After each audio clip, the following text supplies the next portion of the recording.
How to report video on Facebook. Hi guys, welcome back to another tutorial. In this video I'll be showing you the ways to report video on Facebook. So then, to report a video on Facebook, first thing first, update your application, log into your account. So if you think that particular video has actually given you a wrong message, or it's some kind of sensitive content, or that you think of reporting it, then what you can do is just you have to open up the particular video that you wish to report it, and tap the three dot icon located right on top.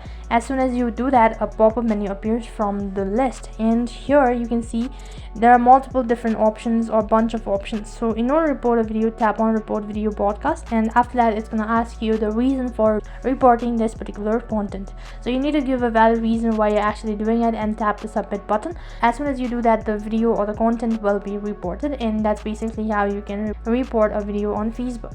That is all for this video. I hope the video was helpful. Make sure to like, share and subscribe to our channel. Thank you for watching. See you in the next video.